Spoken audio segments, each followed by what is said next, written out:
à tous, c'est Wormhole Surfer et je suis aujourd'hui avec Poisoned. Salut. Ça va? Bon, ça va pas mal. Ouais, ça va. Ouais, ça va bien. Ça va plutôt pas mal. On a été manger un petit chinois, on est blindé. Ah, je suis bien blindé, ouais. Je suis bien blindé. Donc, on va vous faire une vidéo de The Spoils aujourd'hui. On va un petit peu arrêter avec Netrunner. Enfin, en fait, non, on va pas arrêter avec Netrunner. On va essayer de faire enfin des vidéos de The Spoils parce que The Spoils, c'est trop bien. Si, on arrête. On arrête là. On arrête Netrunner. Et donc, on va vous présenter aujourd'hui les NPP, les New Player Pack. Ou ils ont appelé ça comment aussi? The Basic Box of Awesomeness. C'est ça. Parce que c'est trop bien cette boîte. Non, donc pour le coup, franchement, ouais, c'est super bien. Qui a donc il y a une boîte de démarrage quand même. Ouais, qui a une boîte de démarrage pour The Spoils. Permet d'apprendre facilement le jeu, de se mettre bien dedans, avec quelques petites surprises à l'intérieur en fait. Les boîtes, elles sont jolies quand même. Ouais, c'est plutôt sympa. Je préfère un peu plus la blanche que la noire. Bah, c'est peut-être pour ça que tu m'as passé la noire en fait. Non, de toute façon, moi je suis un connard collectionneur, donc c'est ça, c'est ça. Mais les deux sont bien en fait. Hein. Bah, c'est la même chose. Il y a des illus, je reconnais même pas celle-ci. Je ne sais pas non plus. Mais non, c'est très pas bien, grave. Donc il faut savoir que le contenu des boîtes, c'est exactement le même. Il y a, on va voir ce qu'on va voir en fait. On va ouvrir la black. Allez, je te laisse ouvrir. Oh putain, tu me donnes... Bah, c'est ta boîte en fait, hein. Faut quand même le préciser. C'est vrai. Mais ouais, il y a exactement, en fait, il y a les 5 trades donc, disponibles. Donc Arcanist, Banker, Gearsmith, Rogue et Warlord. Par trade, il y a deux mémoires que je me trompe pas trop, il y a 39 cartes. Ouais, 39.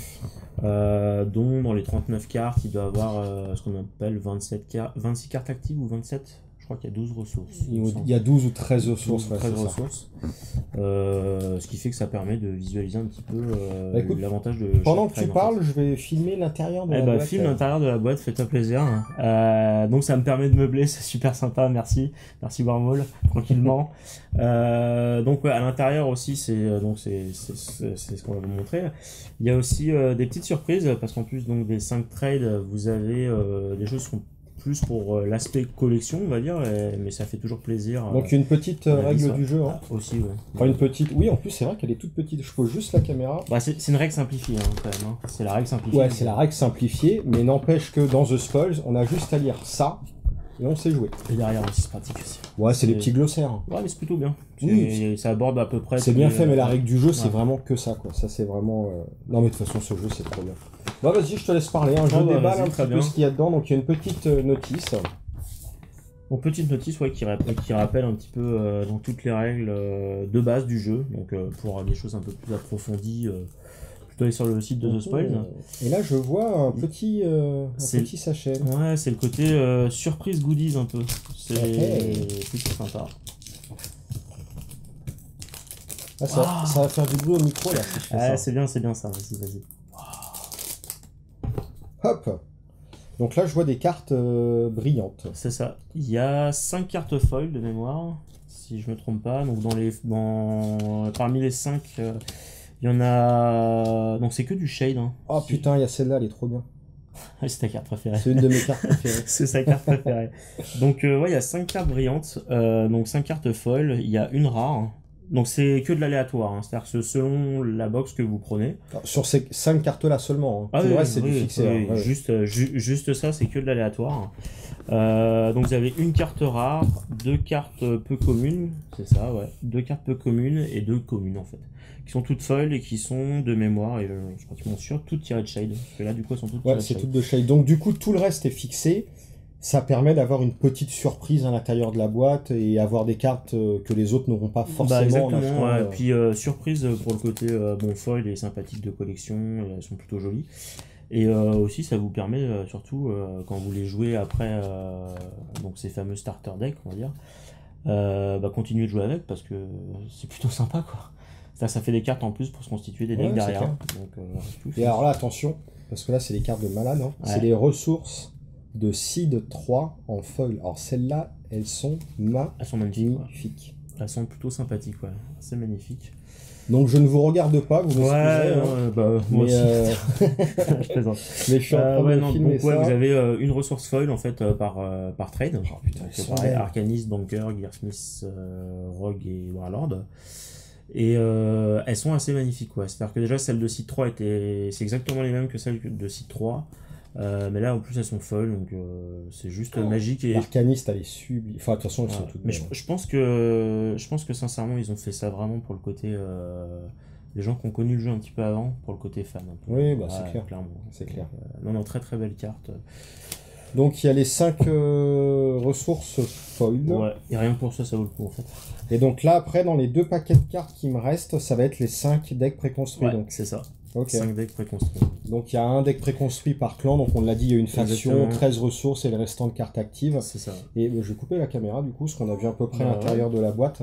Et donc ça permet de commencer à jouer. Alors c'est des mini-decks, hein. Normalement les cartes, enfin les decks contiennent 75 cartes dans le format construit. Là c'est donc des mini-decks.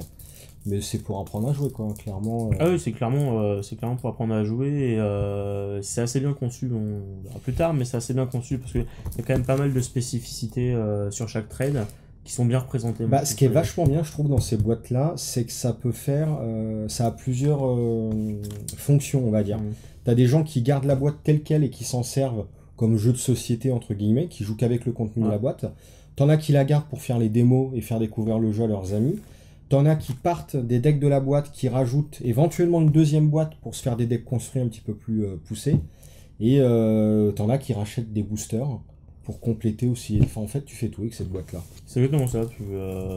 C'est vraiment the basic box of awesomeness. Non, mais c'est vraiment, c'est pas que c'est une bonne surprise, c'est que ça fait du bien parce que vous avez enfin un kit pour démarrer vraiment le jeu. Et, parce que c'est vrai que beaucoup se posent la question comment ça fonctionne, qu'est-ce que je dois acheter au début. Bah écoutez, vous devez acheter au début quand vous avez vraiment jamais joué, c'est etc. ça, sans hésiter. C'est-à-dire que vous découvrez un jeu, qui est un super jeu, hein, on va pas non plus se mentir. Vous découvrez un très bon jeu pour un prix. C'est 20 €, quoi. Voilà, c'est ça. Ouais. Pour une somme. La plupart des gens ont peur d'essayer The Spoils et je peux comprendre en disant bon, c'est un CCG. CCG, c'est des jeux à collectionner comme Magic où on achète des petits paquets de cartes aléatoires. C'est vrai que ça peut faire peur, mais quand on voit le prix de la boîte, c'est 20 €. Derrière, les boîtes de boosters complètes, c'est 30 € à peu près, 32 €. 30 euros. Il y a une extension par an, donc du coup, tu démarres de la boîte, tu t'achètes une boîte de temps en temps, et puis comme il y a une seule sortie tous les ans... Ouais, puis ça engage vraiment à rien, quoi. Je veux dire, 20 €, ça vous engage à rien. Bon, j'ai envie de dire, si le jeu vous plaît pas... Non. Si, non, ce jeu est très bien, donc c'est pas il peut possible. que vous plaire. Mais après, si vraiment le jeu vous plaît pas, attention, tu viens de taper sur la table là. Oui, ça a dû faire du bruit à vos oreilles, je suis désolé. Ça fait du bien. Mais non, si le jeu vous plaît pas, en effet, c'est pas un gros investissement. Et par contre, c'est un super investissement de départ si le jeu vous plaît. Puisqu'en plus, vous avez déjà des ressources et vous en avez globalement 12-13, assez pour même aller partir vers du construire assez rapidement. De toute façon, comment le jeu ne peut pas plaire, quoi. C'est non, franc. Tous les goûts sont dans la nature, mais bon, chacun chez ses goûts, mais là, non, ça peut que plaire. Bon, et si on faisait une partie pour que je te pète ta gueule? Bah écoute, non. si, mais ouais, si, tu vas prendre les rogues, forcément. Bah évidemment. Il y a de grandes chances. Donc je vais prendre n'importe lesquels, de toute façon je vais t'éliminer rapidement. Ouais. Eh bah écoute, on va voir ça sur une vidéo tout de suite, maintenant.